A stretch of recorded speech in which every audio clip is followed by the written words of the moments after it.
કરીએ છીએ। જયારે 15 વર્ષ પહેલા કપાસનો ભાવ શું હતું? બોલો કેટલું હતું?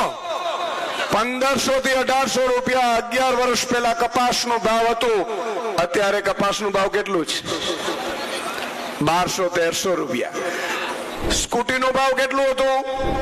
40,000। એનો કેટલો થયો? લાખ। સ્પ્લેન્ડરનો ભાવ કેટલું હતું? 50,000। અત્યારે કેટલામાં થઈ? લાખ।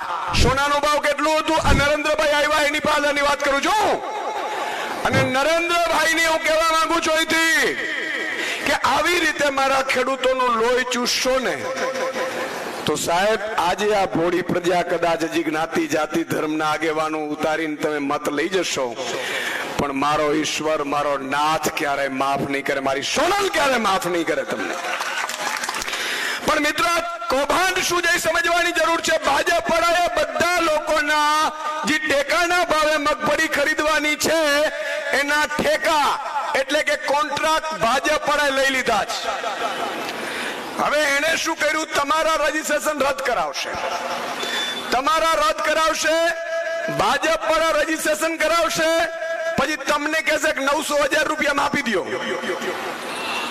બરોબર પડે છે ખબર? 900,000 રૂપિયામાં સાહેબ તમે મગફળી મને આપશો, એ ભાજપનો એજન્ટ વાળો હશે, એ લઈ જશે, એ જ મગફળી ટેકાના ભાવે 1452 રૂપિયામાં આપશે।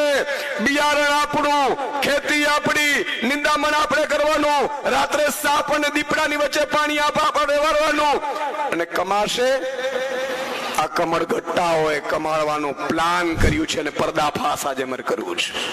મેં જેમને જોયું ત્યારે મને વિચાર આવ્યો કે લાખો ટન મગફળીનું ઉત્પાદન થશે અને એક એક મણે જો 500 રૂપિયા આ ગટિયાઓ કથકીઓ કરશે તો કલ્પના કરો તમે સાહેબ, હજારો કરોડનું કૌભાંડ કરવાનું આ ભાજપ વાળાએ નક્કી કર્યું છે।